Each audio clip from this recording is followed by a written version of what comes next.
Bonsoir, bienvenue à toutes et à tous, à ceux qui ont eu le plaisir et la chance de nous rejoindre dans la salle. Je dis le plaisir et la chance parce que je sais à quel point vous allez avoir une valeur ajoutée et mieux profiter de nos échanges.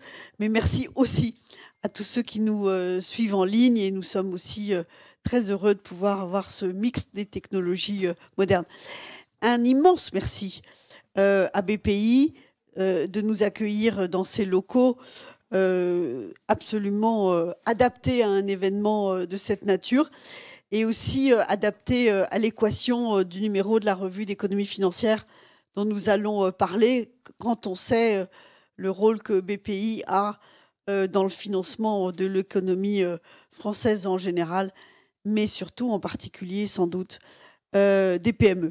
Je ne suis pas du tout là pour défleurer toute la richesse de ce numéro de la revue d'économie financière, qu'évidemment je vous invite à lire de la première à la dernière page, comme une revue dense.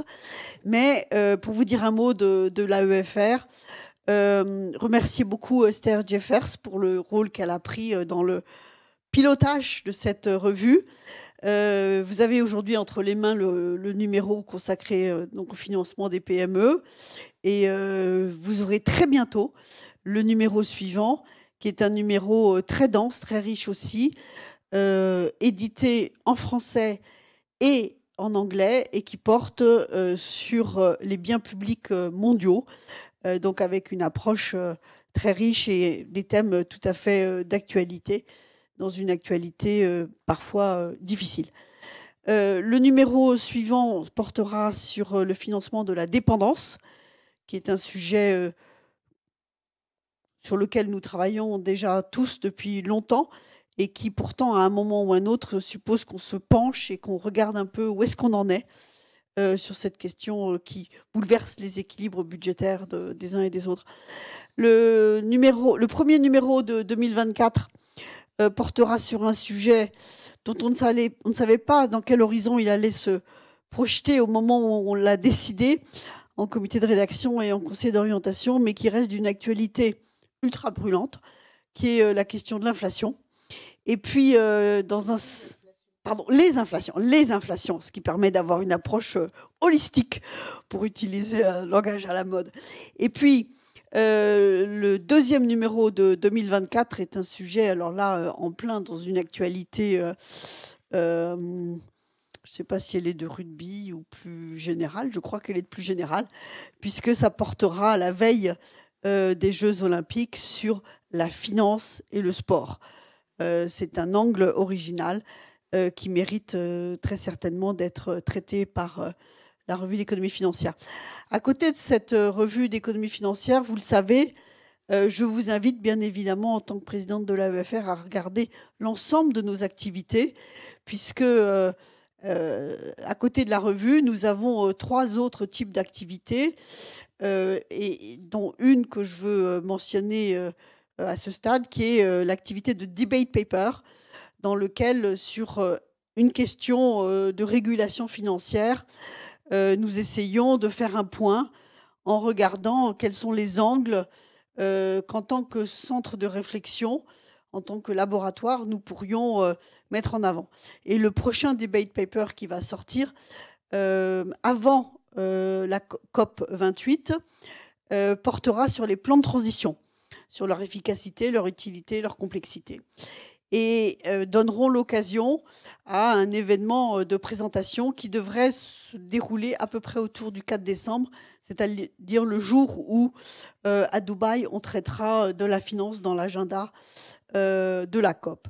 Je vous invite aussi, évidemment, à aller sur notre site et à regarder l'ensemble de notre activité et des événements que nous organisons, car j'imagine que dans le public que vous êtes, beaucoup d'événements sont susceptibles de vous intéresser, ceux qui portent sur les rendez-vous avec les superviseurs, que ce soit la CPR, l'ESMA, la Banque de France, ou par exemple nos rendez-vous de la régulation. Et cette semaine, je vais m'arrêter là, mais cette semaine, nous avons 2 rendez-vous. Jeudi, un atelier le matin sur la régulation PSD2, donc sur des sujets de paiement. et le lendemain sur le PFOF, Payment for Order Flow, qui est un sujet dont certains pensent qu'il est dépassé, alors qu'en réalité, c'est un cas d'école de ce que peut être une dérive du fonctionnement du marché intérieur qu'il faut vraiment avoir en tête, je pense, pour tous ceux qui travaillent à la fois à développement ou maintien à l'existence d'un marché intérieur, mais aussi bien évidemment de l'union des marchés des capitaux. Voilà, j'ai rempli mon rôle de présidente de vous présenter l'activité de l'AEFR dans laquelle s'inscrit cette REF, et je ne vais rien déflorer du sujet du financement des PME parce que je laisse cette tâche à Esther Jeffers avec grand plaisir. Merci beaucoup et je vous souhaite une très bonne soirée. Merci Pervenche pour cette présentation des activités très riches de l'AEFR et merci à BPI France de nous accueillir ici pour ce numéro de la REF qui est consacré au financement des PME. Je tiens à remercier particulièrement les coordinateurs de ce numéro, Nadine Levrato qui est directrice de recherche au CNRS, Philippe Mutrici, responsable BPI France et Baptiste Tornari aussi, également de BPI France. Merci, grâce à vous, on a réussi à sortir un numéro qui est très riche avec de nombreux articles. Vous nous avez aidé à le concevoir et à le réaliser. La richesse de ce numéro, elle tient au thème aussi, parce que ce thème du financement des PME, les PME, elles ont un rôle vital dans l'économie française. Elles sont cruciales et pour cette raison-là, nous avons pensé qu'il était important justement de traiter les différents enjeux qui se posent. Enjeux qui se posent, c'est-à-dire que on se pose la question d'abord, quelle est l'accessibilité au financement pour les PME ? Quelles sont les nouvelles formes de financement, que valent-elles, quelles sont leurs efficacités? Toutes sortes de questions qui sont extrêmement importantes. Quelles sont les connaissances ou les méconnaissances, l'information autour des mécanismes qui existent, des mécanismes de financement direct, par exemple, ou des mécanismes de garantie publique par rapport au crédit? Et ce qui fait la richesse de ce numéro, c'est aussi le fait que les auteurs et les autrices qui ont travaillé viennent d'horizons différents, ont des perspectives et des entrées dans ce sujet qui sont riches et diversifiées, puisque nous avons à la fois des chercheurs et des chercheuses, des universitaires, mais aussi des professionnels, des responsables des institutions financières. Donc, ça donne un numéro qui est vraiment extrêmement, des articles, et un numéro extrêmement riche par la diversité des articles qui sont proposés. Je vais m'arrêter là parce que je vais laisser la parole donc au coordinateur de ce numéro et puis au débat qui va suivre, à la table ronde et au débat qui va suivre. Et surtout, moi aussi, je vous invite à découvrir la richesse des articles à la lecture de ce numéro 151 de la revue d'économie financière. Merci à vous toutes et tous d'être là et à ceux qui nous suivent en visioconférence.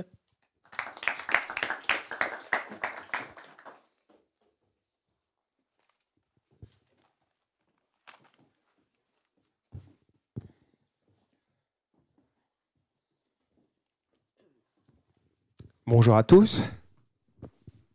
Voilà, j'attends que Nadine... Je meuble pendant que Nadine arrive. Voilà.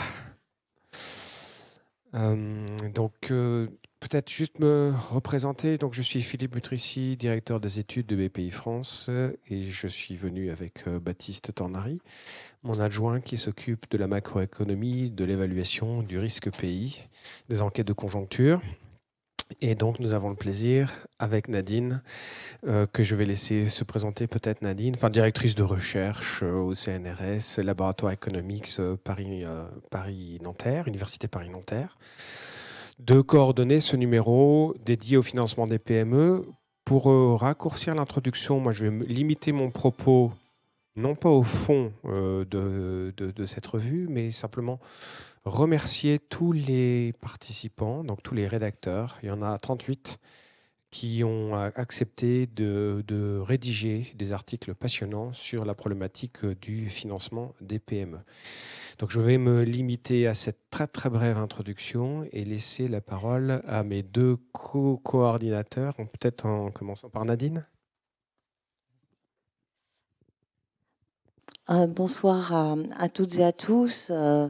Bien, je vais joindre mes remerciements à ceux de Philippe. D'abord, à l'égard de l'AEFR qui nous a très largement épaulés dans la réalisation de ce numéro, et à la directrice de rédaction de la revue qui nous a bien accompagnés. Merci à BPI France aussi pour l'accueil dans ce très bel auditorium. Merci aussi à tous les auteurs, donc aux 38 auteurs, pour leur contribution à tous ces articles qui font la richesse du numéro, comme cela l'a déjà été souligné. Puis merci à toutes ceux et celles qui sont présents ce soir pour échanger avec nous sur ce sujet. Alors, cette séance vise à présenter le numéro spécial de la revue d'économie financière, qui est consacré à l'actualité et aux perspectives de financement des PME. Et on aurait pu se poser la question, mais pourquoi, après de nombreux numéros spéciaux, puisqu'on les a recensés pour faire l'introduction générale, revenir sur ce sujet? Est-ce que c'est un marronnier, hein, régulièrement on fait un numéro spécial sur le financement des PME, ou bien y avait-il vraiment matière à revenir sur le sujet, et y avait-il des raisons pertinentes pour que l'on consacre 14 articles à ce sujet? Alors la réponse, évidemment, hein, sans spoiler, comme on dit, le sujet, c'est que bien sûr, nous étions convaincus qu'il était utile de mettre en relief les nouveaux résultats, la nouveauté des recherches à ce sujet. Et je vais essayer de vous en convaincre aussi, puisque pendant longtemps, la question du financement des PME s'est limitée ou s'est focalisée sur les aspects liés à leur éviction des marchés financiers et sur leur difficulté d'accès aux ressources financières. Et les raisons de ce qui était identifié comme un rationnement du crédit, hein, finalement, étaient très variées. Alors bien sûr, la petite taille, c'était un facteur aggravant du risque de défaut, mais aussi la littérature insistait sur la méconnaissance des dispositifs de financement, l'usage de systèmes comptables simplifiés, ou encore la faiblesse des garanties qui étaient offertes, notamment par les PME les plus jeunes et les plus innovantes. Alors les crises venaient encore aggraver la situation, et surtout les difficultés conjoncturelles, le système aussi de financement ayant changé, il nous a paru important de faire un panorama de la situation du financement des PME, et voir ce qui en faisait aujourd'hui la spécificité.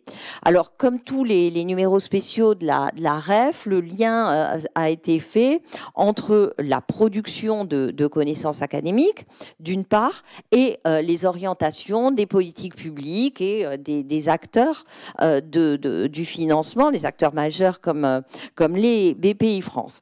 Et donc, on a eu différentes options pour structurer les articles qui composent ce numéro 150 en fonction des types de ressources qui peuvent servir les objectifs des PME, et c'est un petit peu l'option que l'on a retenue. Donc, quels sont les outils, les instruments de financement qui s'offrent aux PME, sans oublier bien sûr de les situer donc dans un contexte financier particulier dans lequel s'exprime l'offre et la demande, hein, de moyens de financement. Et il fallait aussi mettre en exergue les défis que la transformation de l'économie fait peser sur le financement des PME. Donc très brièvement, l'ensemble des auteurs qui nous ont fait le plaisir et l'honneur de participer à ce numéro spécial ont cherché à mettre en avant ce qui aujourd'hui intéresse en commun la sphère académique, les décideurs publics et les acteurs économiques en matière de financement de ces entreprises. Alors, je ne vais pas vous imposer un résumé de l'ensemble des articles publiés. Hein. Vous aurez l'occasion, j'espère, de les lire. Mais les blocs de papier, les blocs de texte que l'on a réunis traite d'abord de la question du contexte, dans quelle mesure la conjoncture, les changements de politique monétaire, les différentes crises, les différents types de crises que nous traversons peuvent affecter le financement des PME. Donc là, c'est vraiment le panorama général. Ensuite, on a un deuxième groupe de travaux qui met principalement l'accent sur les conditions d'accès au marché du crédit bancaire, qui reste bien sûr un vecteur privilégié de financement pour les entreprises de petite et moyenne dimension.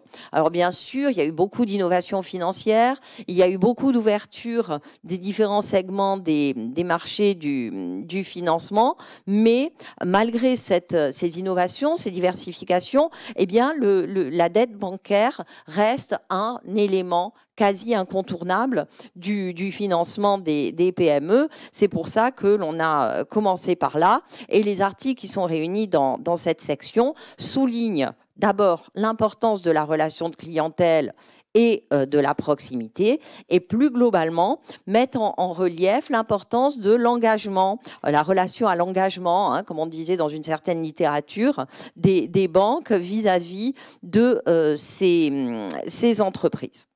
Ensuite, on a un troisième ensemble d'articles qui s'intéressent au financement en fonds propres. Là encore, l'autofinancement, c'est vraiment important. Le haut de bilan est vraiment important. Et plus précisément, ce que l'on a regardé, c'est tout ce qui arrive par le biais de l'equity finance.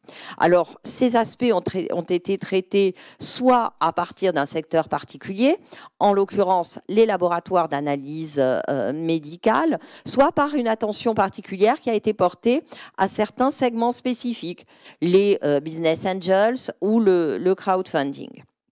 Ensuite, à la diversité des supports a fait écho la diversité des champs d'application. Et on le voit particulièrement dans ce bloc de papier, puisque les pays couverts par les différents articles qui s'intéressent à ces aspects-là sont également variés.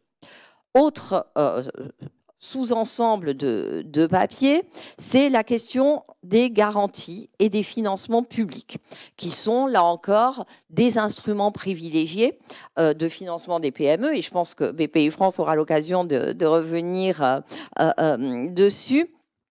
Et donc, on a sélectionné des articles qui mettaient plus particulièrement l'accent sur l'impact des garanties, notamment de BPI France, sur les crédits à la transmission, et un article qui revient sur plusieurs études qui ont évalué empiriquement l'impact des financements publics à l'innovation sous la forme de subventions d'avance remboursables, de prêts bonifiés, là encore distribués par BPI France.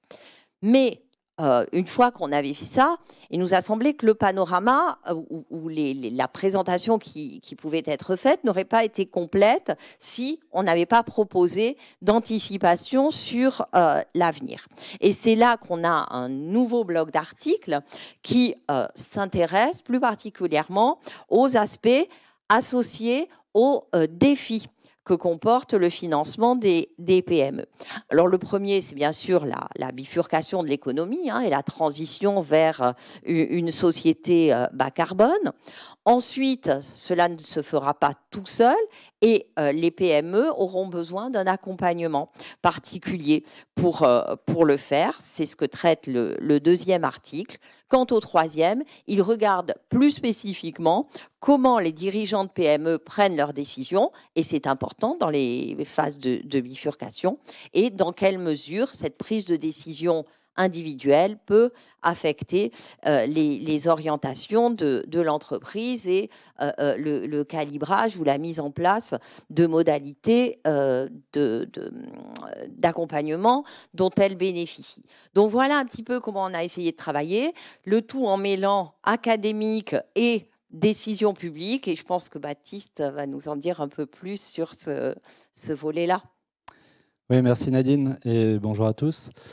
Bon, effectivement, je ne vais pas rallonger outre mesure cette introduction. Déjà, je vais à mon tour quand même remercier effectivement l'ensemble des auteurs qui ont participé à cette édition de la revue, également toute l'équipe de l'AREF et Esther, qui ont très grandement contribué à ce qu'on puisse mener ce projet à bien. Alors, qu'est-ce que je peux rajouter pour compléter cette introduction ? Évidemment, eh bien, BPI-France était très fortement intéressé à ce sujet du financement des PME, ça ne va pas vous surprendre. On avait d'ailleurs contribué à une précédente édition de l'AREF il n'y a pas loin de 10 ans, 2014, sur ce sujet du financement des PME. À l'époque, pour discuter de la façon dont le système financier était en mesure d'accompagner les PME au sortir d'une crise financière déjà profonde, d'une crise des dettes souveraines, et tout ça sous l'angle du sujet du financement de la compétitivité. Alors, il nous semblait effectivement intéressant de revenir 10 ans après sur cette question du financement des PME, voir ce qu'on avait appris depuis. Il se trouve que ça correspond aussi à peu près cette année aux 10 ans de BPI France, dont l'activité a démarré en 2013. Donc, c'est vraiment une année de rétrospective. Et donc, dans tout ce qu'on a essayé d'illustrer à travers les articles et qu'a expliqué Nadine, effectivement, du côté de BPI France, on était particulièrement attentif à illustrer tout ce qu'on avait appris ces dernières années sur le thème de l'impact de l'ensemble des dispositifs publics de soutien au financement des PME. Ils sont nombreux chez BPI France. BPI France, depuis sa création, c'est sur les 10 ans, justement, on vient de faire le comptage lors de notre rétrospective de notre anniversaire. C'est plus de 535 000, je crois, TPE, PME, ETI accompagnés en 10 ans. Donc c'est à peu près un flux de 70 000 par année, avec un très fort éventail de soutien qui va des prêts, de la garantie de prêt, du financement de l'innovation, du private equity, et depuis quelques années également de l'accompagnement non financier. Depuis la création de BPI France 2013, avec Philippe à la direction des études, on a essayé dès le départ de vraiment s'inscrire dans une démarche d'évaluation systématisée de nos actions, et en particulier, je crois que c'est quelques mois après la création officielle de BPI France en 2014, on a en particulier décidé d'ouvrir largement nos données à la communauté académique. Et tout ça a permis effectivement à la fois notre démarche de vouloir évaluer nos actions de BPI France et d'ouvrir plus largement nos données aux chercheurs, a donné beaucoup de travaux ces dernières années, beaucoup de travaux empiriques qui ont permis de donner un éclairage sur la façon dont ces instruments pouvaient ou non fluidifier ce marché du financement des PME, en pallier les défaillances. Et donc on est très fiers de voir dans cette REF aussi l'illustration de tous ces travaux qui ont pu être développés, notamment par les chercheurs ces dernières années, et parfois aussi sur des sujets qui ont été peu attaqués par la recherche, en tout cas de façon empirique. Je pense notamment à des papiers qui traitent du sujet du financement de la transmission des entreprises ou de l'accompagnement non financier. D'ailleurs, pourquoi on parle d'accompagnement financier dans un sujet sur le financement des PME? Tout simplement parce que ce sont des dispositifs qui sont mis en place, en particulier chez BPI France, et qui de plus en plus veulent arriver à travailler sur le capital humain de l'entrepreneur en même temps qu'on lui apporte ensuite des solutions de financement. Et donc, on a aussi une étude très originale là-dessus. Voilà, donc encore une fois, très heureux d'avoir pu copiloter ce projet. Encore une fois, merci aux auteurs. Et je ne sais pas si Philippe, tu veux donner un mot de la fin avant de laisser la place à la table ronde. Le mot de la fin de l'introduction, donc simplement pour cranter le point important, c'est que nos données sont vraiment ouvertes à la recherche académique, sans restriction de notre part, quel que soit le sujet d'étude. La condition pour accéder à ces données, c'est de passer par l'espace sécurisé public créé par le GIP de l'ENSAE, qui est le CASD, le Centre d'accès sécurisé aux données à distance, qui emporte une conséquence malgré tout, qui est la nécessité de faire valider le travail de recherche par le comité du secret statistique. Donc, et c'est pas gratuit. Quelqu'un me souffle dans l'oreille, j'ai l'oreillette et on me dit que c'est pas gratuit. Mais néanmoins, c'est généralement maintenant bien dans les habitudes des budgets des universités que de prévoir, pour ceux qui font de l'économie quantitative, économétrique, de prévoir ce genre de budget. Donc, sous cette condition, les données sont accessibles et vous avez plusieurs millions de données disponibles sur tous les dispositifs de BPI France et de ses ancêtres, puisqu'on a des données concernant Oseo notamment, qui est depuis à peu près début des années 2000. Nous avons aussi d'autres données pour ceux que ça intéresse. On a mis à disposition non pas les financements de BPI France, mais également des données d'enquête, puisqu'on enquête régulièrement les entreprises. Donc voilà, donc pour tous ces travaux de recherche, il était important de mentionner que nous, BPI France, nous voyons bien dans cette logique d'un opérateur qui cherche en permanence à évaluer le résultat de ses actions. Soit nous le faisons nous-mêmes, soit nous invitons les chercheurs à le faire.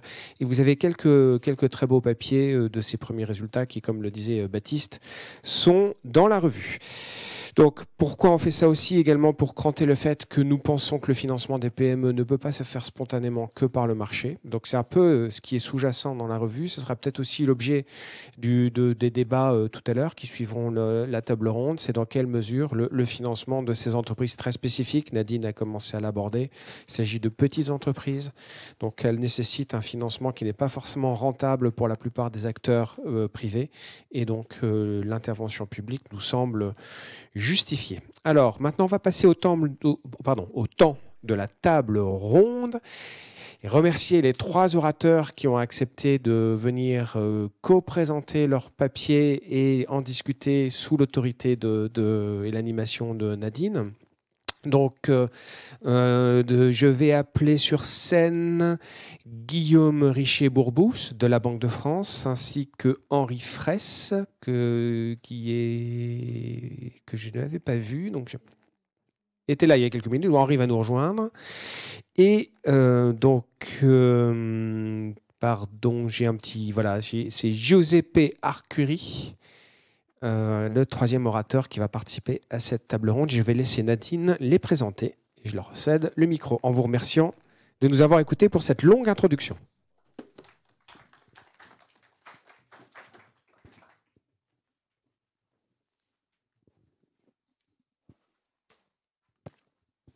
Bien, j'espère que Henri Fraisse va nous rejoindre rapidement.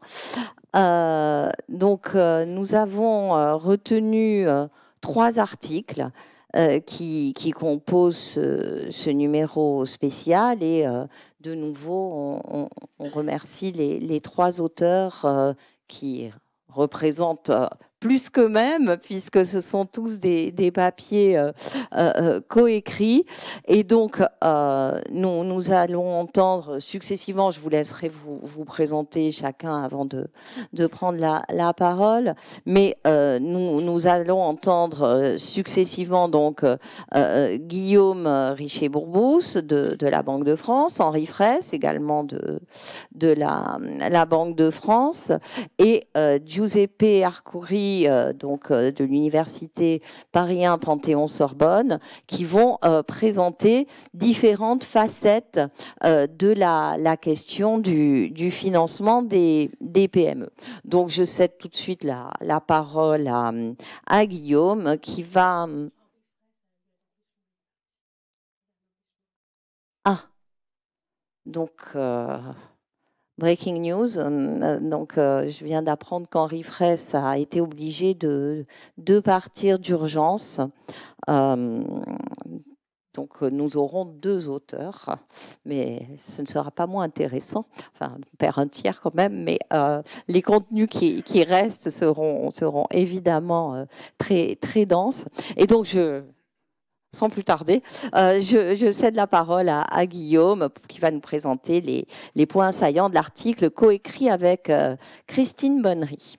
Oui, merci. Alors, bonjour à toutes et tous. Je m'inscris aussi dans cette grande lignée des remerciements d'un côté et de la REF pour cette opportunité de parler du financement des entreprises dans une vision historique avec les données qu'on a. Donc, nous, on fait une sorte de panorama statistique. J'ai été un petit peu, honnêtement, stressé quand il a fallu intervenir ici parce que j'étais prêt à faire plein de slides et on m'a dit que non, c'était une intervention sans slide. Et là, je me suis dit, un panorama statistique sans slide, il va vraiment falloir donner de ma personne pour que ce soit sympa. Mais heureusement, le panel et la discussion avec Giuseppe et potentiellement Henri et autour de Nadine auraient permis de compenser. Le deuxième remerciement va naturellement à Christine Bonnery qui m'a beaucoup aidé. C'est notamment grâce à elle qu'on a sorti toutes les données. Alors, elle n'est pas là ce soir, mais quand même, j'en profite pour la remercier devant vous. Moi, je voudrais faire une rapide présentation en 5 points. Sur l'article introductif à cette revue, mais aussi qui donne un peu une notion de perspective.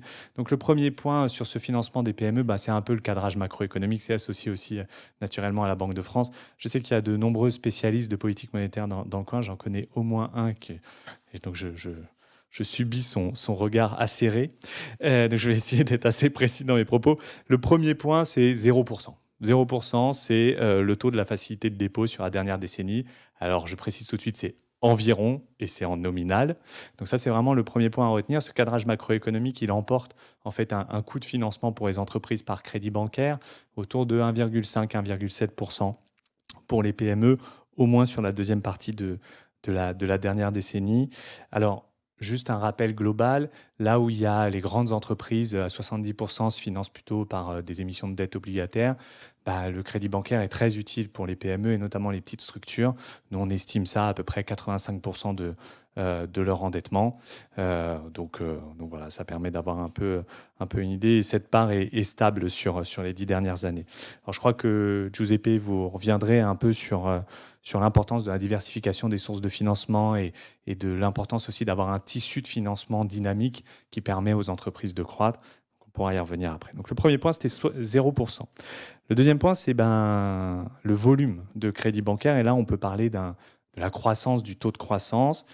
Donc, durant la même période, la dernière décennie, les volumes d'encours de crédit bancaire mobilisés à destination des entreprises, prises dans leur ensemble, n'ont cessé de croître. Au début, c'était plutôt un taux moyen de croissance de 1,5%. Ensuite, on est passé à plus 4%.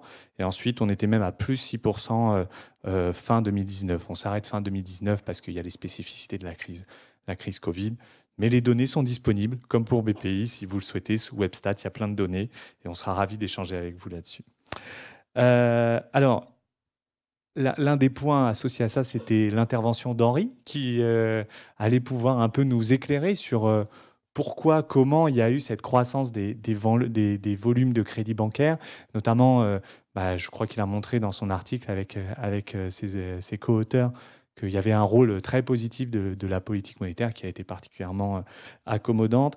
Et il a montré une sorte de rôle dépressif, le terme, et je crois le sien dans son article, à court terme, des éventuels renforcements de réglementation bancaire. J'insiste sur la thématique de court terme, notamment sous l'œil précis du secrétaire général adjoint de la CPR qui est juste là, pour préciser que quand même à moyen terme, c'est ce renforcement des fonds propres et ce renforcement de la solvabilité des banques en France, en Europe et dans le monde qui a notamment fait que la crise Covid ne s'est pas traduite par une crise financière.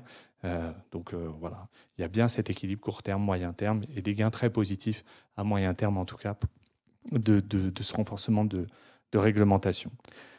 Le troisième point que je voulais voir avec vous, c'est quoi les caractéristiques des passifs. On a évoqué le coût, on a évoqué les volumes. C'est qu'à peu près, il faut savoir qu'à peu près autour de 25%, un quart des passifs des entreprises sont soit à taux variable, soit à court terme.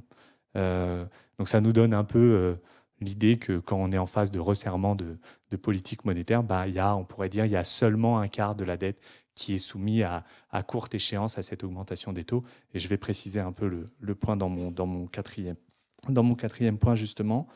Alors, il y a un papier qui est récemment sorti, publié par Goeder et Ray, c'était l'année dernière, qui expliquait que si on dissocie le sujet maturité du sujet taux variable, il y a quand même des tendances qui se dégagent. La France, l'Allemagne, c'est à peu près la même chose. Pour les entreprises, c'est autour de ces 80-85. Oui, c'est ça. C'est plutôt 83% des entreprises françaises qui sont à taux fixe contre 80% en Allemagne. Là où l'Espagne et l'Italie, les taux d'endettement à taux fixe sont beaucoup plus faibles. Et si on dissocie, on regarde la maturité, cette fois-ci, il montre que la maturité médiane en France, c'est la maturité médiane des crédits bancaires, toujours, c'est 3,5 ans en France, 3,4 ans en Allemagne. Là où c'est un peu plus court en Espagne et en Italie, c'est 2,1 ans en Italie. Donc on a évoqué le cadrage macro, on a évoqué les volumes de crédit, on a évoqué le point associé ou ses caractéristiques de passif. Il faut aussi parler des fonds propres, ce qui reste quand même le haut de bilan évoqué tout à l'heure par Nadine. Et là, le chiffre que je mets en avant, c'est 2. Voilà. 50% des PME, à fin 2019, avaient 2 fois plus de fonds propres que de dettes, grosso modo. Et ça, c'est permis, ça a été notamment mis en avant pas le plus récent, mais dans le précédent rapport de l'Observatoire du financement des entreprises. C'est permis par une mise en réserve continue des résultats depuis 10 ans. La conséquence de ça, c'est, je reviens sur mon propos précédent, les PME, notamment les plus petites structures, sont très dépendantes du crédit bancaire. Le coût de ce crédit bancaire s'accroît, mais les entreprises sont solvables. Elles sont solvables, elles sont de plus en plus solvables, et elles disposent donc de ressources propres pour faire face aux défis du resserrement de politique monétaire, aux défis des transitions, etc. Donc dans l'analyse des PME et du financement des PME, on adhère complètement à la vision globale du sujet. Et pour terminer, parce que là on a évoqué le passif des entreprises, regardons aussi un peu les entreprises dans leur ensemble. Et le dernier chiffre que je voulais mettre en avant, c'est plus 40%. Plus 40%, c'est à peu près l'accroissement du stock d'entreprises en France sur les 10 dernières années, si on prend les données de l'INSEE pour, comme vous le savez, atteindre un chiffre autour de 4,2 millions d'entreprises. Alors, l'essentiel de ces créations, à peu près 60% stable sur les 10 dernières années, c'est le statut d'entreprise individuelle. Mais voilà, c'est la création des entreprises, le dynamisme de création des entreprises, le fait que sont de plus en plus, il y a un stock de plus en plus important, c'est l'un des relais de la croissance future. Et c'est notamment ce qui permet d'avoir des projections macroéconomiques que la Banque de France a publiées au mois de septembre, où nous ne sommes pas en récession. Il y a toujours une croissance économique et on pense que c'est lié à ça. On pense qu'il y a aussi des défis. Il n'y a pas que la notion de création en nombre des entreprises. L'OFCE a récemment sorti une belle étude sur la notion de productivité des facteurs et donc sur les transformations aussi sous-jacentes à l'économie française qui sont nécessaires, les transformations climatiques, l'innovation, l'accroissement de la diffusion de l'innovation, les transformations publiques aussi et les transformations de l'emploi sur lesquelles on pourra revenir après si vous le souhaitez. Merci. Merci beaucoup, Guillaume, pour cette première présentation.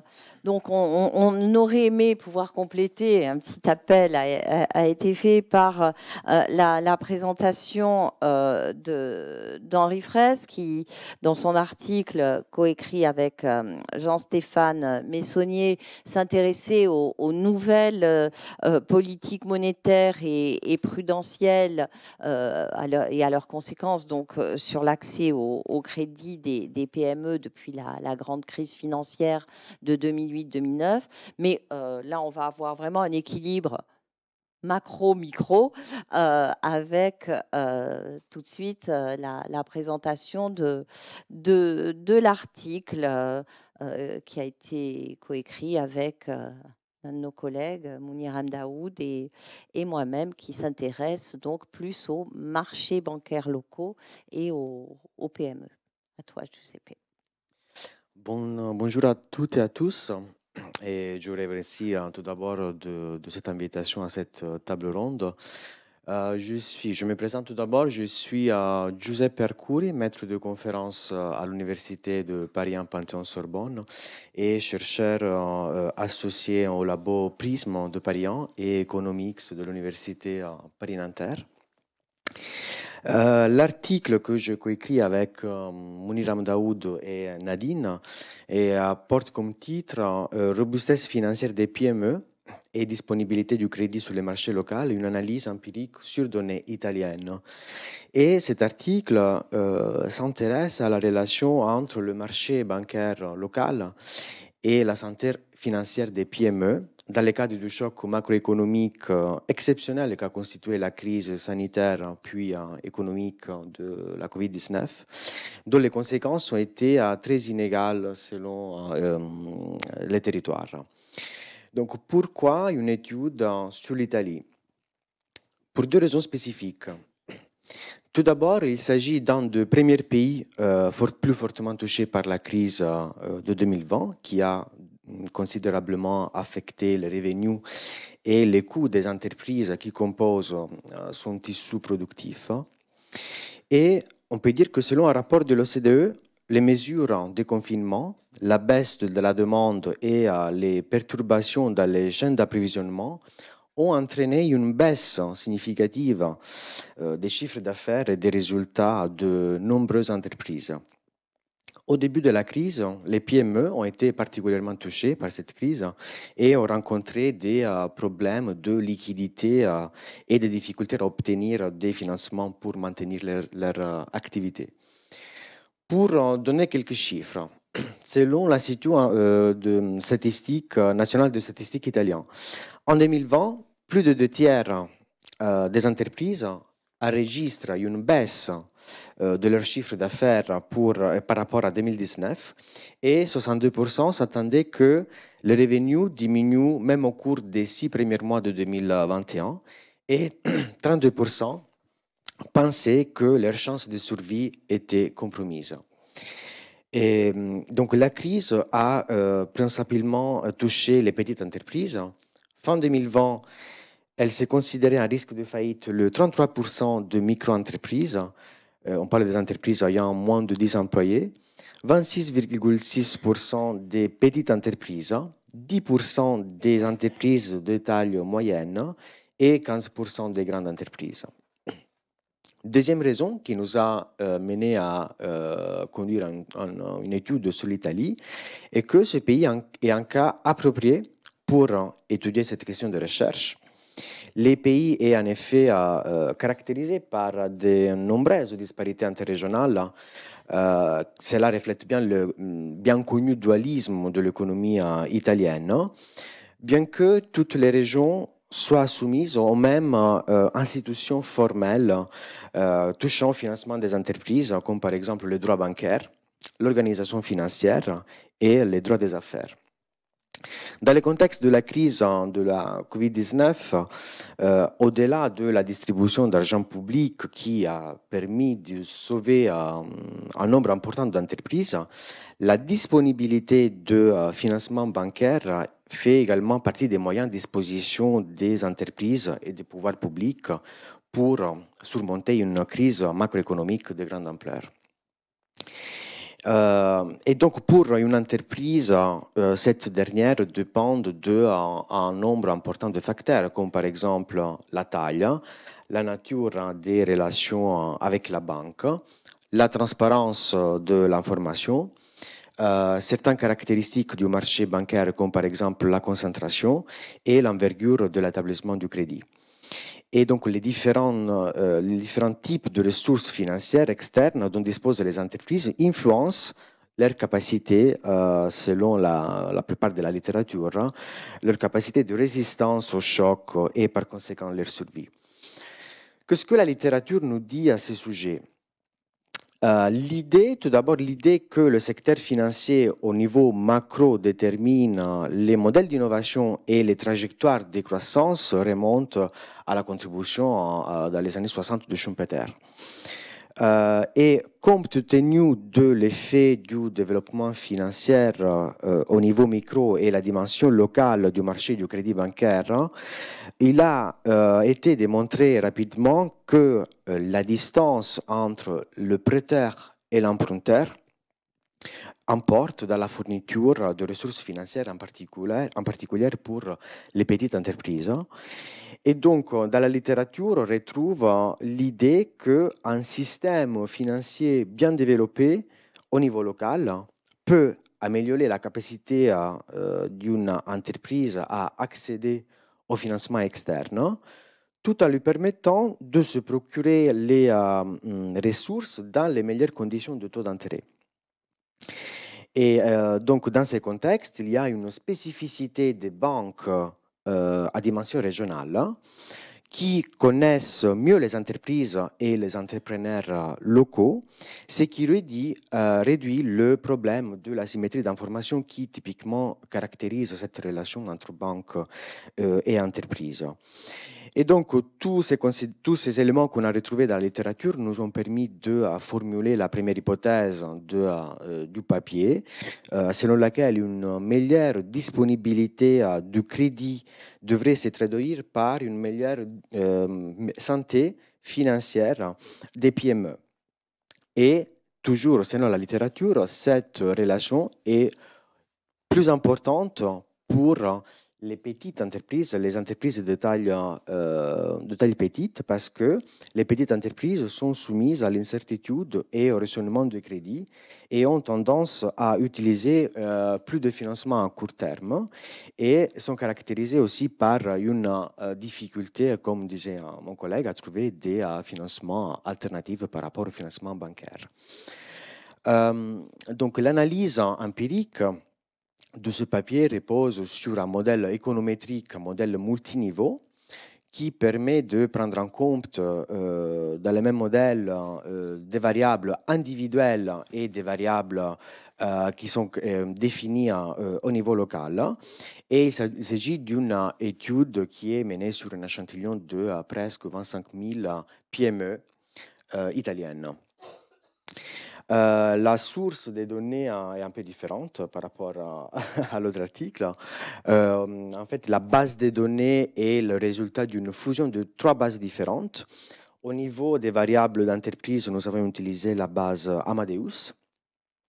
Et en ce qui concerne les variables qui sont définies au niveau de la Provence, ce qui correspond au département français, nous avons utilisé 2 sources de données. La première, c'est la base de la Banque d'Italie et la base de l'Institut national de statistique italien. L'indicateur, la variable dépendante de notre modèle, l'indicateur qui est considéré comme l'indice de la robustesse financière des entreprises, est le score Z de Altman, qui a été initialement créé pour évaluer la probabilité de faillite d'une firme, et il est désormais considéré comme l'un des principaux outils d'évaluation des entreprises. Et il s'agit d'un indice composite calculé grâce à l'utilisation d'une analyse discriminante qui inclut 4 différents ratios. Le premier ratio est le fonds de roulement sur l'actif total. Deuxième, le rapport entre bénéfices non répartis et actif total. Troisième variable qui rentre dans cet indice est le bénéfice avant entrée impôt sur l'actif total. Dernière variable est la valeur comptable des capitaux propres divisée par la valeur comptable du total du passif. Les variables locales sont calculées à la maille, comme je disais, de la Provence. C'est le code NUT 3 européen, ce qui correspond au département français. À l'instar de ce qui est fait dans la grande majorité des travaux empiriques dans le domaine bancaire en Italie, parce que selon l'autorité antitrust italienne, le marché pertinent du secteur bancaire est la Provence, et la variable qui tient compte du développement financier local est le nombre d'agences bancaires sur le nombre d'habitants de la Provence. Et donc, pour revenir aux résultats, les résultats économétriques de ce modèle montrent qu'une meilleure performance, un meilleur développement financier local améliore la résistance et la solidité des PME en période de crise et que parmi ces dernières, les entreprises plus petites sont les entreprises qui sont plus sensibles au contexte local et donc c'est les entreprises dont la robustesse financière s'est relevée plus sensible au contexte financier.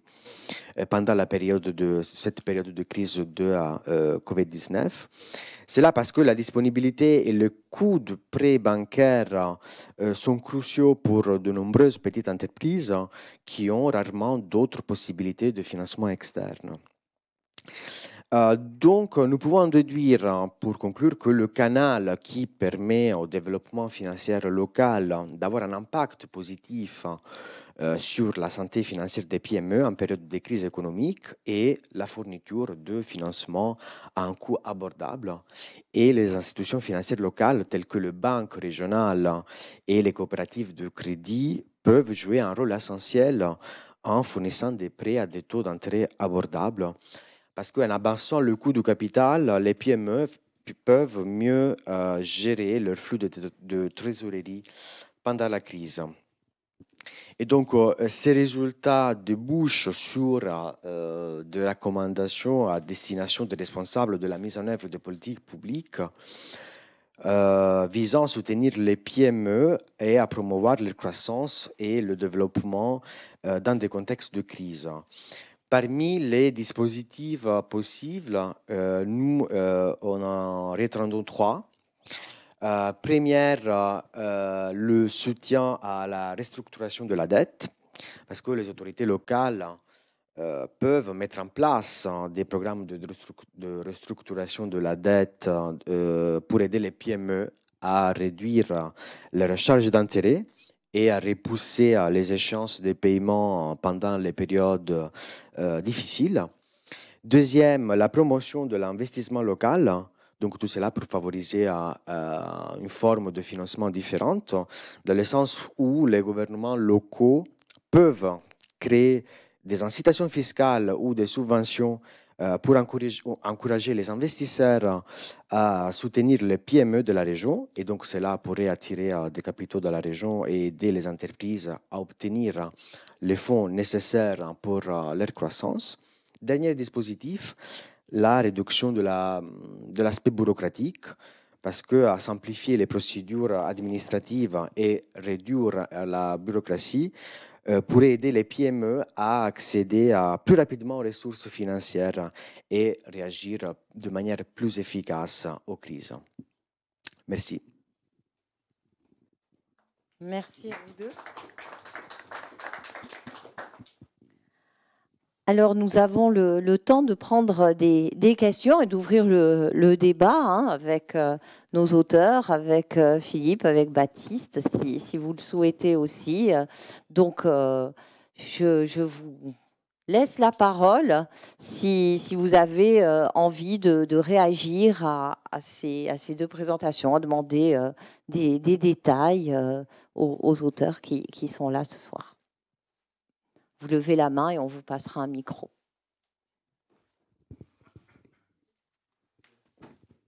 Merci. Oui, ma question concerne le crédit interentreprise. Ça, c'est quand même une source de financement. Et qu'est-ce que vous en pensez et comment vous la traitez ?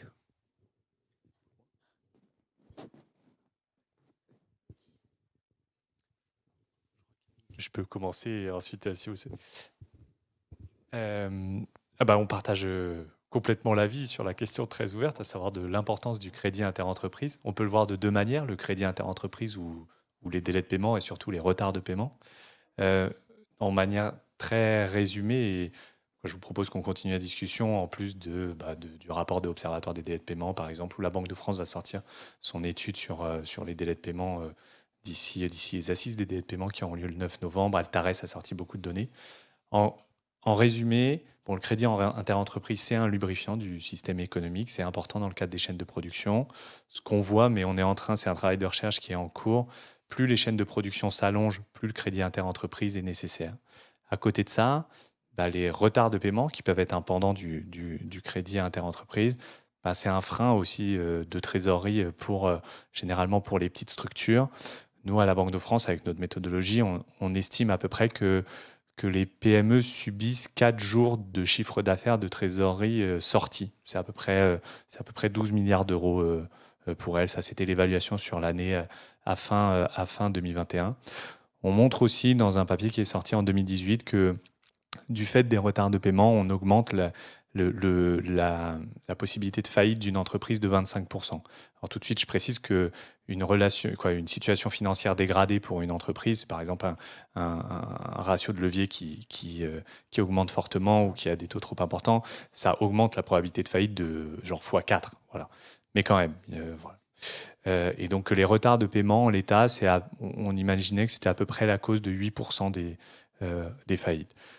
Donc, comme toujours, il faut trouver le bon équilibre. Actuellement, il y a une proposition de règlement de la Commission européenne pour faire un peu évoluer les comportements en matière de délai de paiement. Et le terme de comportement est assez important parce que ce qu'on voit en France comme en Europe, c'est qu'il y a un plancher. En Europe, il est à 13 jours à peu près en termes de retard de paiement. En France, il est à 12 jours. Il y a des pays qui sont moins vertueux que la France. Il y a des pays qui le sont beaucoup plus. Voilà. En ce qui concerne cette question, dans l'article, en fait, c'est une variable que nous n'avons pas inclus dans les modèles, mais je suis tout à fait d'accord avec ce que mon collègue disait.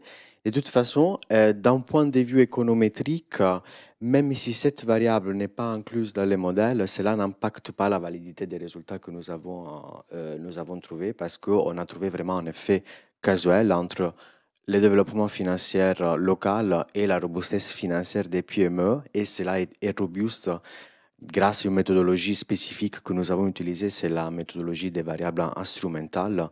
Donc l'absence de cette variable n'impacte pas les résultats du papier. Voilà. Oui, bonjour. J'aurais voulu vous poser une question. C'est sous un autre angle.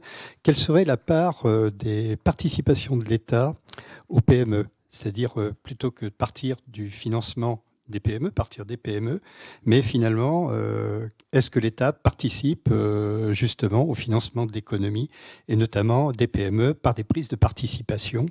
Est-ce que c'est marginal? Est-ce que c'est sensible? Et puis l'autre aspect, l'autre question, c'est pour M. Giuseppe Arcuri qui nous parle de l'Italie. Est-ce que ce modèle ressemble au fameux modèle allemand, le Mittelstand? Et est-ce qu'en France, on est assez éloigné ou pas? Ou est-ce qu'on se rapproche de ces modèles?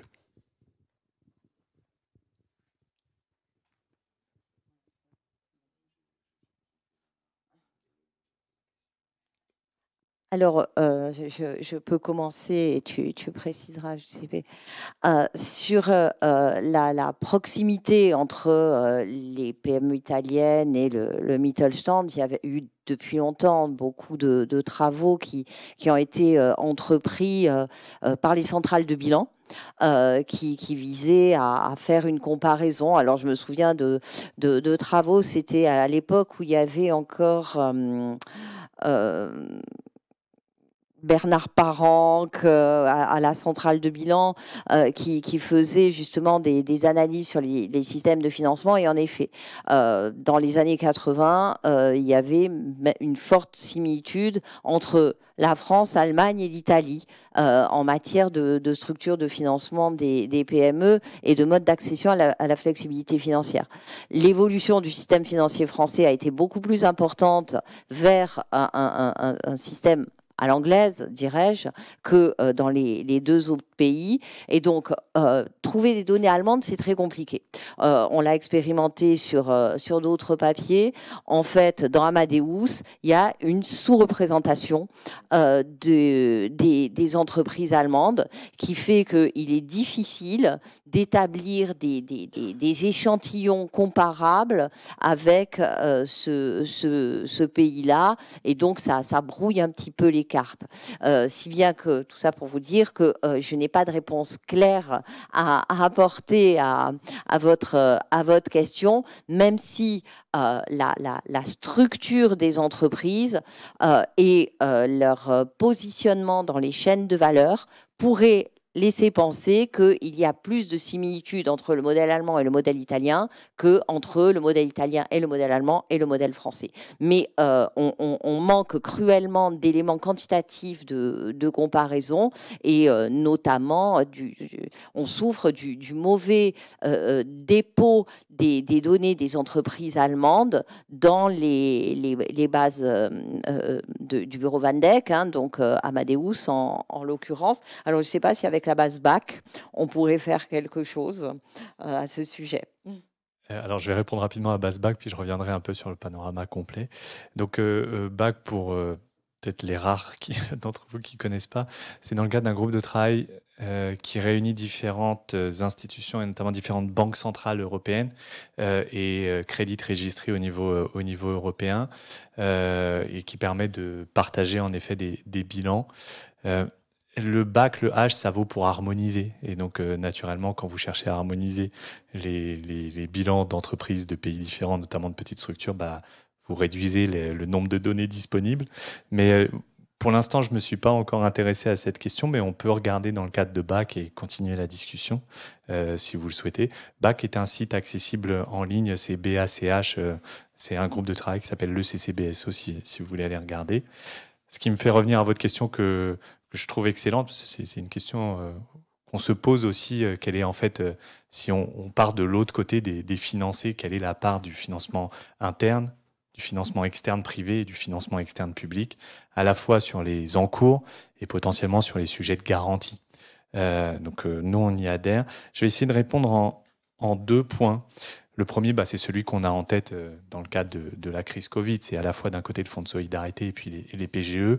Juste quelques chiffres en termes de montant. Les PGE, c'est 144 milliards d'euros octroyés. PGE Résilience, alors PGE Covid et PGE Résilience. Les crédits bancaires à l'économie, c'est 1300 milliards.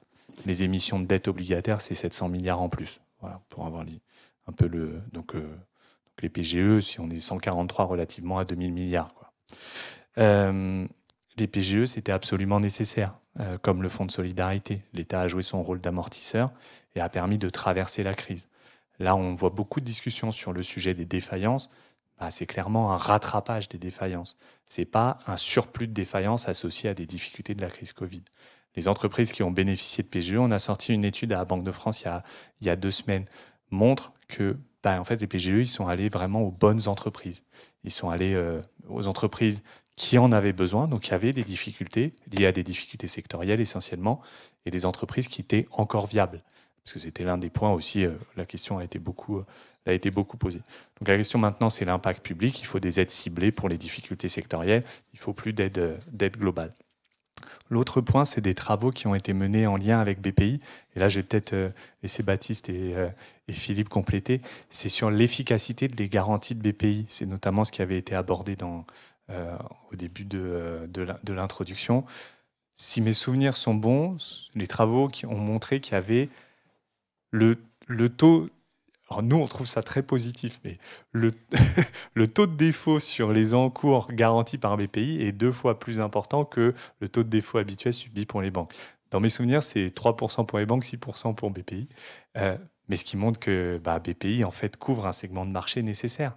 Et c'est vraiment la bonne sélection. Donc, mais je laisse Philippe, qui est quand même l'auteur de ce truc, préciser. Merci Guillaume. Merci monsieur d'avoir posé la question qui me permet d'avoir un prétexte pour revenir sur scène. Sur la participation de l'État, je reviendrai sur la garantie après. D'abord, participation de l'État au capital des PME, elle est très très faible. Alors, vous connaissez probablement l'Agence des participations de l'État, mais ce n'est pas des PME, donc on va le laisser de côté.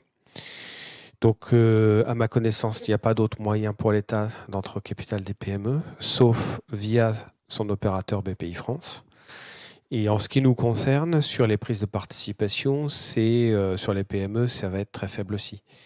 C'est-à-dire, pour vous donner un ordre de grandeur, en participation directe par an, c'est à peu près 1 milliard de financement.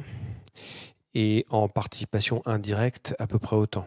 Alors, la participation indirecte, c'est la participation qui va se faire via des fonds privés de private equity Et quand je dis 1 milliard par an, c'est 1 milliard de souscriptions de BPI France dans ces fonds.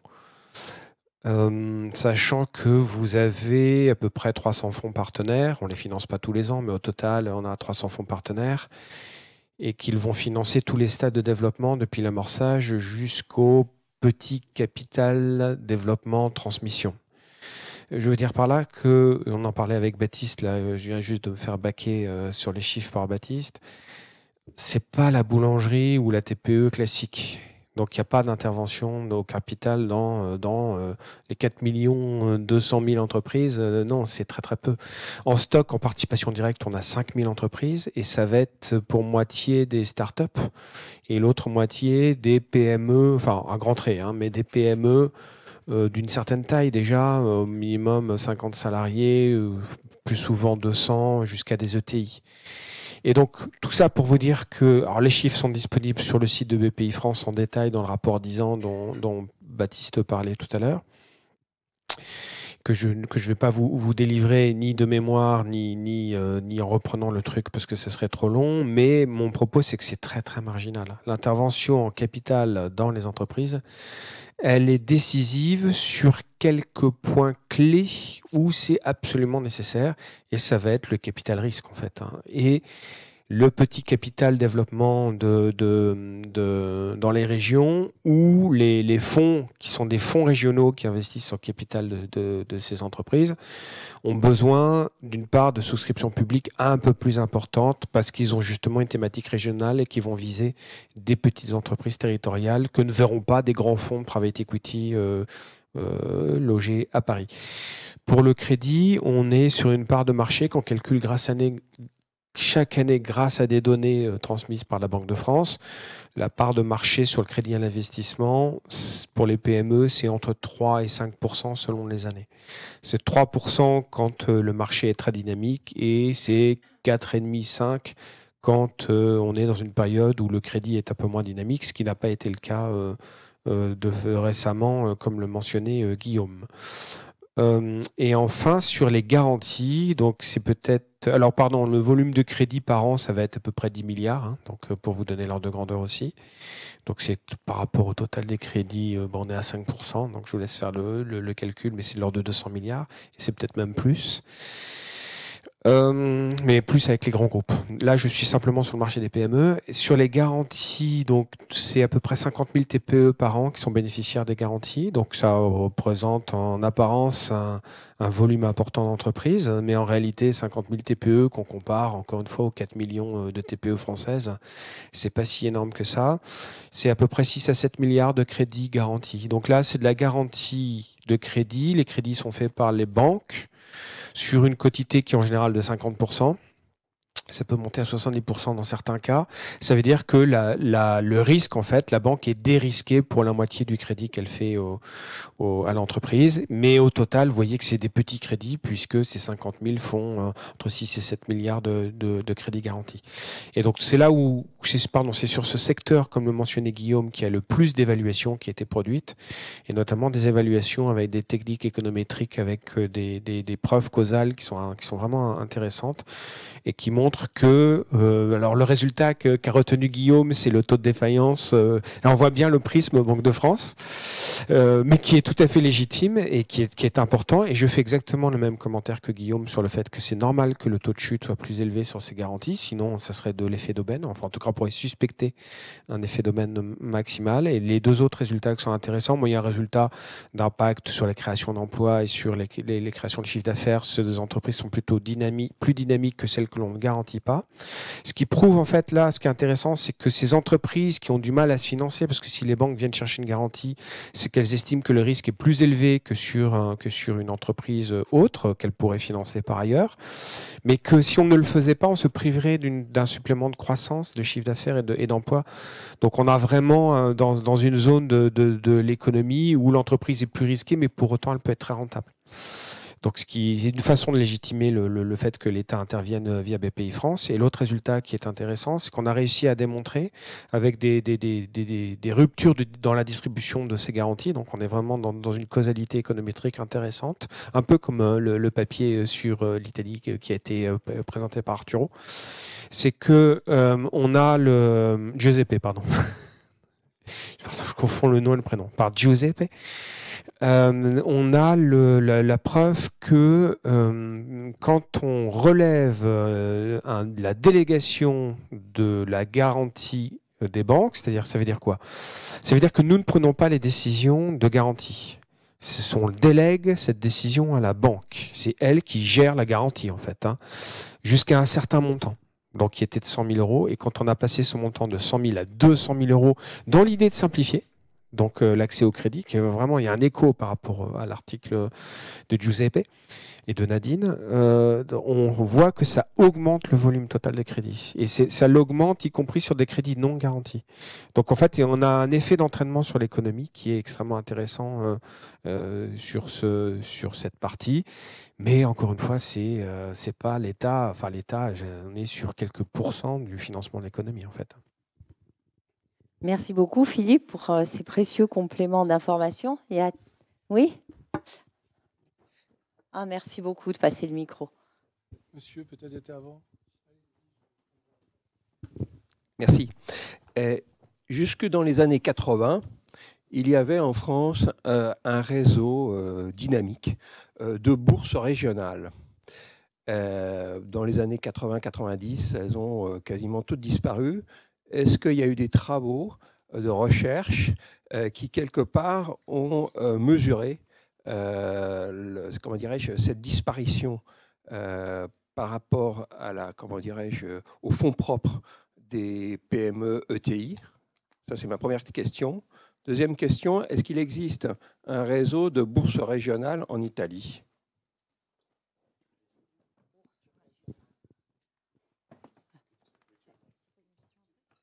Alors, à ma connaissance, et on se regardait avec Guillaume et Philippe, il n'y a pas eu d'analyse mettant en évidence l'effet de la disparition des bourses régionales. De mémoire, on les avait fermées parce que leur activité était vraiment réduite, enfin en tout cas s'étioler compte tenu de la création de substituts, hein, et notamment le capital risque qui est arrivé concomitamment à la baisse d'activité des bourses régionales, est venu diversifié. Puis c'était aussi l'époque du Big Bang financier, de la montée en puissance des financements de marché par des modalités plus larges. Donc, pour la France, je crois qu'il n'y a rien. Je vais laisser Giuseppe. En Italie, la situation est pareille. La dimension régionale est accentuée surtout par la présence comme je le disais dans l'article, de banques à vocation régionale. Donc, c'est le cas en Italie, les banques de crédito coopératives qui ont une structure très similaire aux banques coopératives qui se trouvent en France. Et pour compléter les réponses apportées, je trouve que votre question appelle une discussion sur l'union des marchés de capitaux et puis une plus grande intégration des marchés de dette au niveau européen. Le mécanisme doit aussi se poursuivre au niveau européen pour mieux mettre en lien les capacités de financement et les besoins de financement au niveau de l'eurosystème avec la monnaie unique, mais même au niveau de l'Union européenne. Conserver les marchés, les bourses nationales et mettre plus en lien les différentes bourses nationales pour mieux allouer l'ensemble des capacités de production. Oui, merci. Bertrand Villeray pour Consulting Newsline. Alors en fait, j'ai 4 questions à poser qui sont relativement ouvertes. Ça ne fonctionne plus. Ah si, un peu. Qui sont relativement ouvertes. et qui rejoignent ce que monsieur avait indiqué en première question de la salle.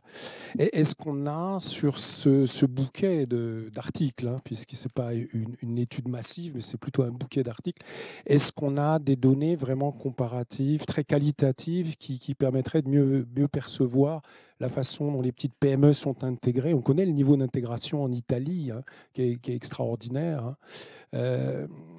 J'ai encore récemment pu le constater au moment des 24 heures du Mans, où il y a eu la présentation de voitures de luxe chinoises, mais qui sont entièrement sous-traitées en Italie, et où il y avait tous les créateurs italiens qui étaient autour du projet chinois.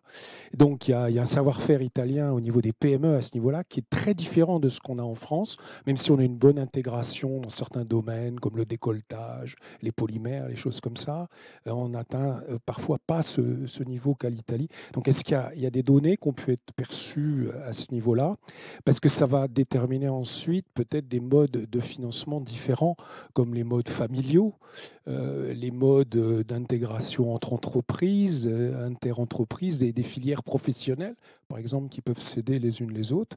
Le mot anglo-saxon de private equity a été donné. C'est aussi là que les gens engagent un argent souvent en personnel conséquent, qui ne passe pas sur les grands marchés ouverts. Donc ça, c'est un peu la première thématique qui rejoint ce que disait monsieur au sujet de la comparatif avec les modèles allemands. Là, c'était plutôt en insistant plus sur le modèle italien, puisqu'on a un spécialiste et de l'Italie et de la France. Le deuxième point, c'est...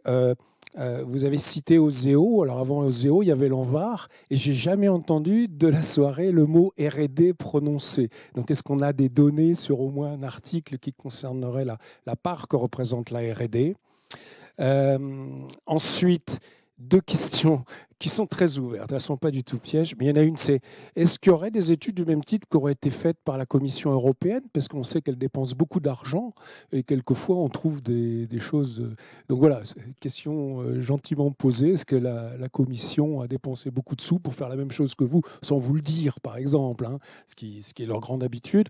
Puis le dernier point, comme Consulting Newsline s'occupe de cabinets conseils, quid des cabinets conseils? Il y en a énormément de petits qui font un travail extraordinaire pour aider les entreprises. Donc voilà, est-ce qu'on a des données sur ces cabinets? Je ne parle pas des grands là, qui font l'occasion de sortie de livres ces jours-ci, mais des petites structures qui appuient les PME. Ça fait beaucoup, hein, ça fait 4 questions, mais je pense que c'est des thèmes qualitativement qui sont intéressants. Merci. Je reprends le micro pour répondre aux deux dernières, ce qui laisse le temps à mes acolytes le temps de préparer les réponses plus compliquées sur les deux premières. Sur les deux dernières, les réponses sont faciles, si je puis dire. Oui, il y a un très bon article dans la revue sur le financement de l'innovation. Il y en a au moins un que je vais mentionner. J'espère que je n'en oublie pas un deuxième, qui est celui sur le page 195, qui s'appelle « L'impact des aides directes à la RDI sur les performances des petites et moyennes entreprises françaises ». Et c'est un article qui est un article collectif. Vous allez voir que c'est celui où il y a le plus d'auteurs, ils sont 6, et qui permet de répondre aussi à votre question 4 sur des études de la Commission. Mais j'aurai une deuxième réponse sur votre question 4. Et donc cet article, il est intéressant parce que il est le résultat, il est une synthèse d'une évaluation qui a été faite sous la houlette de l'État français, par toute une palette de chercheurs, et même beaucoup plus que 6, puisque de mémoire, il doit y en avoir au moins une trentaine, qui ont évalué l'efficacité de tous les dispositifs d'aide publique à l'innovation soumis au régime de la Commission européenne des aides d'État, donc qui porte un nom technocratique que j'arrive jamais à retenir, mais qui est donc avec un acronyme compliqué avec plein de lettres et de chiffres. Mais retenez que c'est la dérogation aux aides d'État qui permet aux États, en fait, avec l'accord de la Commission européenne, de financer des entreprises sans que ça tombe sous le coup de cette réglementation. Et alors, dans RDI, donc Recherche, Développement et Innovation, donc c'est toutes les dépenses qui vous intéressent. Et le papier fait la synthèse de cette grosse évaluation. Il y a un des auteurs dans la salle d'ailleurs. Alors il n'est pas cité dans le papier, mais c'est un des auteurs de l'innovation. Il travaille à BPI France, il est caché là-bas, il s'appelle Mathieu Brun. Et donc ça a permis à la France de démontrer que tous ces dispositifs étaient efficaces en termes économétriques, hein, avec des résultats bien visibles d'augmentation des dépenses de R&D en contrepartie de l'argent public qui était consacré à ces dépenses. Donc ça, c'était la réponse facile à la question 3. Est-ce qu'il y a des études de la Commission? Nous, on a mentionné une étude faite par le FEI, hein, si ma mémoire est bonne. Hein. Julien Brault, c'est bien un économiste du FEI, donc c'est la page 169, et qui va analyser l'efficacité des garanties de crédit de l'Union européenne avant et après la crise Covid, qui sont pour l'essentiel ou la totalité développée par le FEI. Donc ça, c'est pour votre réponse 3 et 4. Et 4 sur les consultants. Alors, on a aussi un papier, donc vous voyez, hein, c'est très riche notre vue, qui est page 229. Alors, ça s'intitule « Qu'avons-nous appris en évaluant les accélérateurs de BPI France ?» Donc, on pourrait penser que c'est un article sur BPI France. En fait, les accélérateurs de BPI France, c'est un dispositif qui, comme son nom l'indique, vise à accélérer la croissance des PME, et non pas la croissance de BPI France, mais la croissance des PME clientes de BPI France. Et dans ce dispositif, ce que Baptiste en a parlé tout à l'heure, c'est ce qu'on appelle l'accompagnement non financier. C'est quoi l'accompagnement non financier? C'est toutes les activités de conseil aux entreprises. Et on arrive à démontrer dans ce papier, c'est un très joli papier aussi, de Fabrice Gilles, Yannick Lorty et Ferhat Mioubi, que l'effet sur la croissance des entreprises et de ces accélérateurs, donc de ces missions de conseil, est de magnitude comparable à la plupart des dispositifs d'aide financière. Donc ces auteurs nous interpellent un peu en disant mais que finalement, est-ce que en mettant moins d'argent, parce que ces accélérateurs, ça coûte très peu d'argent à l'État, ça en coûte quand même un peu, via le budget de BPI France, mais beaucoup moins que des crédits d'impôt, donc ils ont sont malicieux, hein. Ils citent le CICE comme exemple de dispositifs coûteux mis en place par l'État et ils disent que les effets sur le développement des entreprises sont de magnitude comparable. Donc c'est un papier qui est soumis à discussion, hein. Il y a des hypothèses, il y a des limites qui sont très bien mentionnées dans l'article, mais oui, on a pensé aussi que le conseil pouvait aider. Alors, Baptiste l'a dit, ce n'est pas du financement de PME, mais en tout cas, ça permet aux PME d'être plus attractifs pour être financés derrière.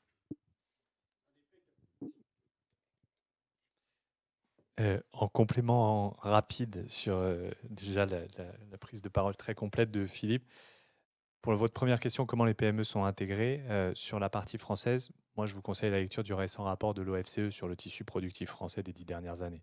C'est l'un de leurs sujets majeurs. Voilà. Sur le point de la R&D, 2 points. J'évoquais très rapidement le sujet des transitions. Naturellement, la notion d'innovation dans l'absolu technologique, mais aussi tous les sujets liés à la transition climatique, transition environnementale, imposent de l'innovation. Donc il y a des enjeux majeurs de financement de cette innovation qui ne pourra pas être que publique. Il faudra aussi qu'elle soit privée. Et il faut donc que les entreprises osent investir dans ces transformations qui sont absolument nécessaires. Récemment, une de mes collègues économistes allait en Occitanie discuter avec les entreprises viticoles de l'Occitanie qui expliquaient que, d'un côté par manque de notoriété et de l'autre par manque d'eau, la crainte sans innovation, ça serait que la production viticole en Occitanie disparaisse. Et il y avait des démarches très importantes d'innovation, de réflexion d'innovation. C'est exactement ça, c'est un exemple très concret du point. L'autre point sur la R&D, 2 économistes chez nous, Mathias Lé et Frédéric Vinas, ont sorti un article qui s'appelle comment financer l'innovation. Ils regardent notamment, on connaît bien le financement de l'innovation par les fonds propres, c'est notamment les travaux d'Aguillon, de Witt, etc. Puis il y a toute une littérature là-dessus. Ils expliquent aussi que le sujet des émissions de dette obligataire est un sujet important parce que les émissions de dette par le marché financier en fait, sont un vecteur d'innovation quand on mesure l'innovation en regardant les investissements incorporels. Alors, il y a des aspects méthodologiques, comme le disait Philippe, je reprends son expression, ce papier est soumis à discussion, mais voilà, il y a quand même des effets, et c'est pour ça aussi que je reviens sur le sujet de l'union des marchés de capitaux et la meilleure intégration des marchés de dette. C'est un vecteur d'innovation flagrant. Pour la partie Commission européenne, nous, ce qu'on voit de la Commission européenne, c'est des études nécessaires et des études utiles.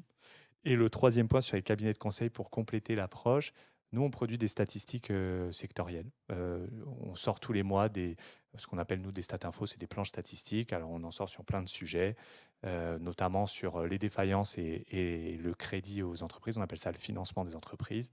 Vous avez une approche sectorielle avec le secteur conseil, notamment. Vous pouvez retrouver des données là-dedans. Alors peut-être un petit complément toujours pour essayer de répondre à vos questions riches et nombreuses. Sur la R&D, il y a beaucoup de débats. Hein. Vous avez les études, alors je ne sais jamais si c'est masculin ou féminin, de la CNEPI, qui sont disponibles sur le site de France Stratégie, qui fait de l'évaluation en continu des financements liés à l'innovation et des politiques, plus globalement, d'innovation, et qui globalement montrent que les aides apportées permettent d'augmenter la dépense de R&D, mais n'ont pas encore d'effet véritablement visible sur des indicateurs de mesure d'intensité des résultats de la R&D que sont les brevets et l'emploi de chercheurs et d'ingénieurs. Donc, mécaniquement, c'est normal que quand il y a du crédit impôt recherche, les dépenses de recherche et développement augmentent, mais la question, c'est que fait-on avec ces dépenses de R&D en plus. Donc, il y a beaucoup de choses sur le sujet. Sur la question du taux d'intégration, moi, c'est vraiment une variable que j'aime beaucoup. Hein. Est-ce que les entreprises externalisent ou pas? Dans quelle mesure dégagent-elles de la valeur ajoutée en interne ou grâce à l'introduction de sous-traitance, de co-traitance? Et il y avait eu de très beaux travaux sur le secteur automobile, justement, qui avaient été menés à l'IRES sur le sujet, qui décortiquait l'allongement des filières de production dans le secteur automobile.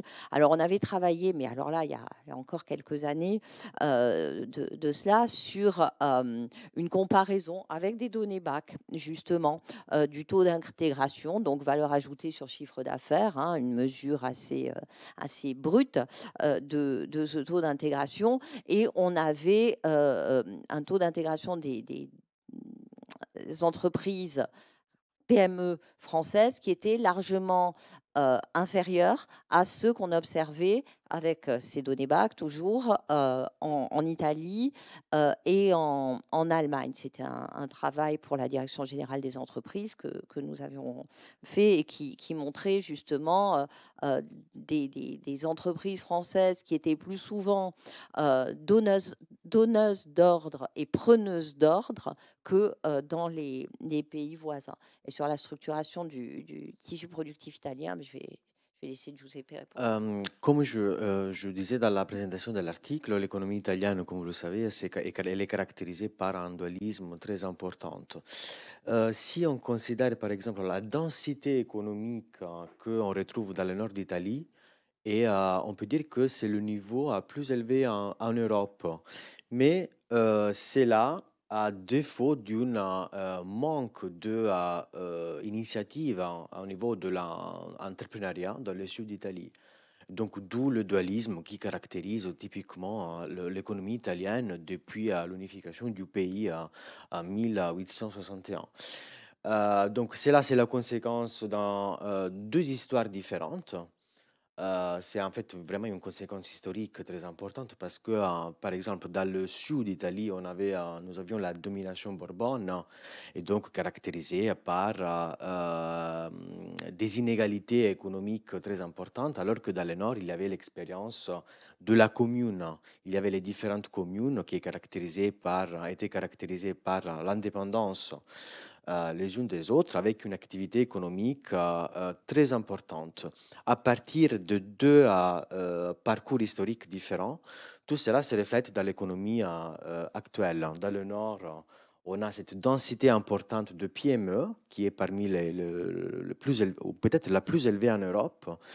Et dans le Sud, on a un écosystème très très faible d'un point de vue de l'aide à l'activité entrepreneuriale.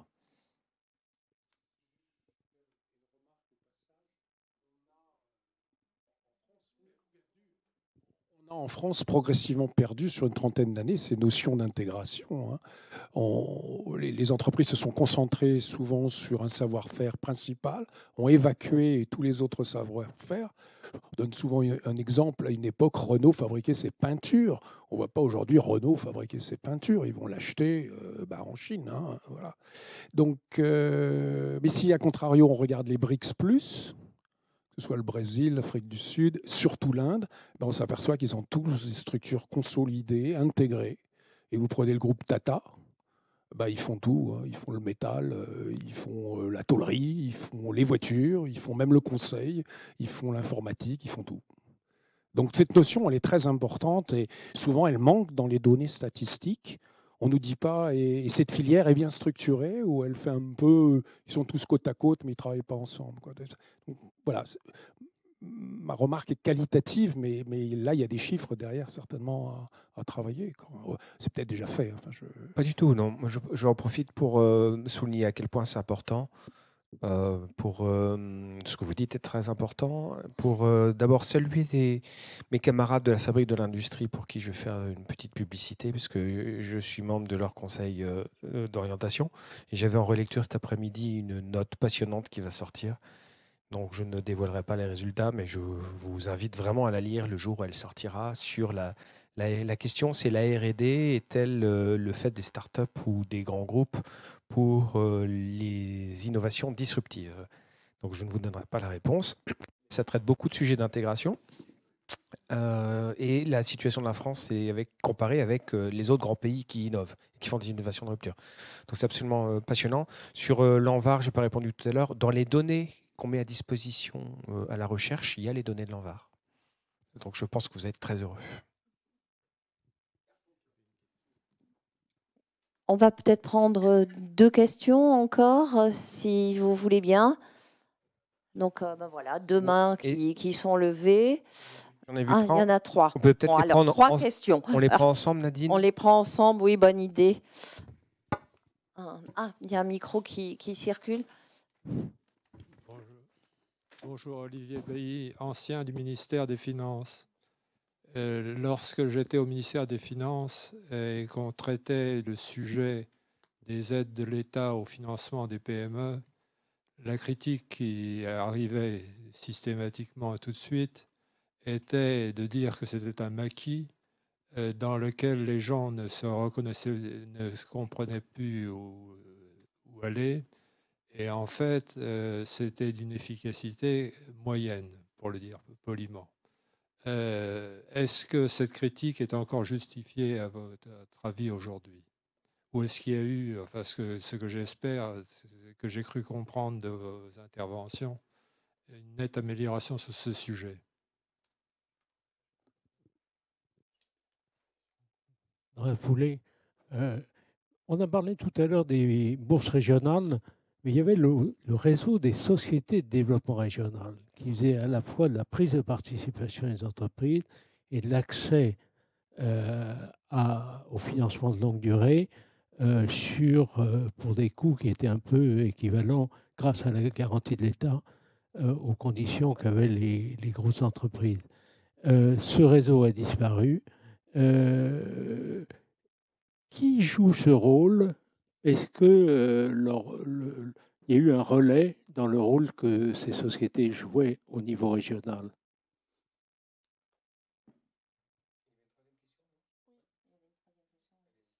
Bonjour.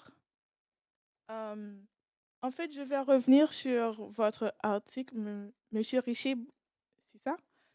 OK. Vous avez mentionné le fait qu'au cours des 10 dernières années, il y a eu une augmentation du volume de crédit bancaire. Et nous savons tous également qu'au cours de ces 10 dernières années, il y a eu la crise Covid.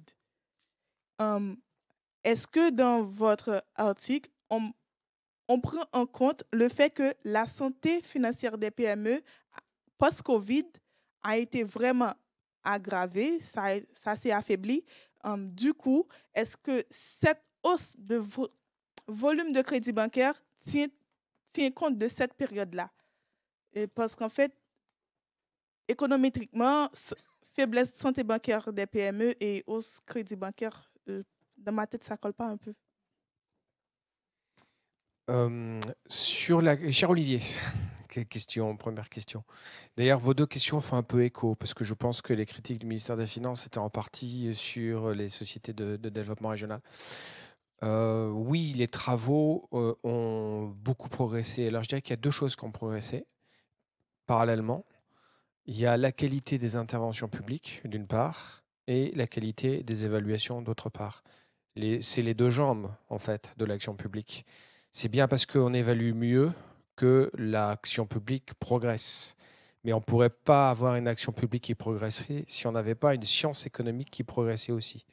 Et donc, des deux côtés, il y a eu sur les 10 ans, comme le rappelait Baptiste, ça fait 10 ans qu'on est à BPI France et qu'on suit de très près toutes ces questions. Déjà, sur 10 ans, on a vu une accélération fantastique de la qualité de travaux de recherche sur des sujets de financement des entreprises. Et vous en avez dans la revue, enfin tu en as, pardon, dans la revue, un très bel échantillon avec le papier qui a été présenté par Giuseppe Nadine. Moi, j'insiste vraiment, c'est un très beau papier de recherche sur le financement des entreprises. Alors, sur les dispositifs publics, qui est la question dans la question, jusqu'à présent, jusqu'à du bois quelque part, non. Donc, peut-être que je suis superstitieux, donc peut-être que c'est la fin. Mais jusqu'à présent, tous les travaux qui ont été faits sur les dispositifs publics, alors quand on appelle BPI France, ça embarque Enva, Roséo, CDC Entreprises, FSI et donc maintenant BPI France. Donc les ancêtres de BPI France, hein, c'était ça l'énumération. J'ai même la BDPME, hein, donc on a la BTME, on a Sofaris, les garanties au crédit des TPE, ça vient de Sofaris. Sur tous les travaux qui ont été menés soit par nous, soit par des chercheurs externes, je précise que quand on fait, nous, ces travaux d'évaluation, on les fait au standard de la recherche académique, à la fois au niveau des méthodes et au niveau de la transparence et de la publication, puisque on a des publications de nos papiers dans des revues. Donc on fait comme les chercheurs, en fait, et quand ce sont nos économètres comme Mathieu qui est dans la salle, qui pratique ces travaux, ils le font toujours sous le contrôle d'un comité de pilotage dans lequel on va trouver des chercheurs, des référies, hein, ou des chercheurs, ou des représentants de l'État qui sont à tout moment capables de challenger les résultats, les méthodes, les données qu'on utilise. Donc le fait que ce soit fait par nous ou par des équipes externes, c'est indifférent. En fait, en termes d'objectivité, on atteint la même objectivité. Et dans tous les cas, on a réussi à prouver un effet positif sur les entreprises qui étaient financées en faisant des énormes échantillons contrefactuels où on prend des entreprises quasi jumelles, hein, donc les plus similaires possibles, et on regarde le comportement des entreprises financées et des entreprises non financées. Donc sur les dispositifs qui ont été évalués, pour le moment, on n'a que des résultats positifs. Alors sur les SDR, cette question est complexe, hein, je ne suis pas sûr d'avoir la réponse. Je me tourne vers les collègues. On ne peut pas dire que ce soit un angle mort, on ne peut pas dire que les SDR n'aient pas été remplacés, mais une chose est sûre, c'est qu'elles n'ont pas été remplacées à l'identique. Et donc le dispositif qui va venir en remplacement des SDR, il est en partie dans BPI France et en partie dans les outils régionaux, départementaux, au niveau des agglos, je ne sais pas comment on le dit, aggloméraux de financement, de soutien au développement économique. Donc pour la partie BPI France, par exemple, celle que je connais bien, 90% des décisions de financement sont prises dans les agences régionales de BPI France. Et comme on fait à la fois du financement en crédit et du financement en capital, on pourrait dire qu'on remplace les SDR, mais pour autant, le montage n'est pas du tout le même. Donc, au lieu d'avoir des sociétés indépendantes, mais pas complètement, mais vous voyez ce que je veux dire, au lieu d'avoir, je ne sais pas combien il y en avait, 22, 25 SDR, j'imagine, aujourd'hui, il y a un BPI France qui fonctionne de façon décentralisée avec ses agences régionales, mais une seule unité de commandement pour tous ces dispositifs de financement. On couvre l'innovation, on couvre le crédit, on couvre la garantie, on couvre le capital développement et on couvre également l'assurance export. Mais j'ai été trop long. En complément sur la partie éventuel maquis des aides d'État, l'un des rôles de la Banque de France, et je dis bien en complément parce qu'au-delà des études agrégées, l'enjeu c'est quand même d'aller accompagner les entreprises une par une. Et donc ça c'est le rôle d'un autre réseau en complément de celui de BPI, c'est celui de la Banque de France qui est là à disposition de chacune des entreprises, et notamment des plus petites. Parce que l'autre aspect, au-delà de la perception d'un maquis, c'est qu'en fait les chefs d'entreprise n'ont pas forcément le temps, la compétence d'aller chercher aussi au bon endroit les bonnes aides qui sont disponibles. Et donc, on a un service d'accompagnement qui est très complet.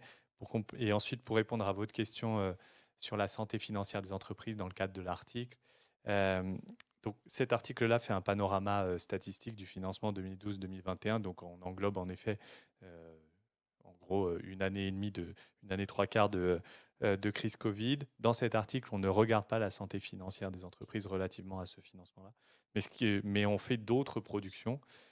Tous les ans, on sort une situation des entreprises qui a vocation notamment à regarder les taux d'endettement, le levier, la part des cas. Donc, tous ces sujets, la cotation aussi Banque de France, on met en avant les évolutions de la cotation Banque de France pour mesurer de manière agrégée l'évolution du risque de crédit associé aux entreprises en France. Et donc, c'est avec l'ensemble de ces études que vous pouvez avoir une notion de la santé financière des entreprises relativement à leur financement.